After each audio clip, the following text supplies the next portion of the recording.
ஒரு வேடனுக்கு யானை வளர்ப்பது என்றால் கொள்ளை ஆசை. அதனால் பல இடங்களில் குழிவெட்டி உள்ளே விழும் குட்டி யானைகளை பிடித்து இரும்புச் சங்கிலியால் கட்டினான். அவை பிளிரி பார்த்தன, தப்பிக்க முயற்சித்தன. ஆனால் காலப்போக்கில் அவ்வாறு முயற்சிப்பதில் எந்த பலனும் இல்லை என நம்பிக்கையை இழந்தன. மேலும் அவற்றுக்கு தேவையான சுவையான சாப்பாடு கிடைத்தது. அதை விரும்பி சாப்பிட்டன. குட்டிகள் கொஞ்ச நாளில் சமாதானமாகிவிட்டன.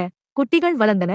அதன் பிறகு வேடன் அவற்றை சங்கிலியில் இருந்து விடுவித்து கயிற்றில் கட்டினான். யானைகளும் இனி தப்பித்து என்னாகப் போகிறது என அங்கேயே இருந்தது. ஒருமுறை தன் மகனுடன் வேட்டைக்கு வந்த ஒரு அரசன் குட்டி யானைகளை சங்கிலியிலும் பெரிய யானைகளை கயிற்றிலும் பிணைத்துள்ளாயே, பெரிய யானைகள் கயிற்றை எளிதாக அறுத்து விடுமே என்று வேடனிடம் கேட்டார். மன்னா, கயிற்றில் பிணைக்கப்பட்ட இந்த யானைகள் குட்டியாக இருந்தபோது சங்கிலியில் தான் பிணைக்கப்பட்டிருந்தன.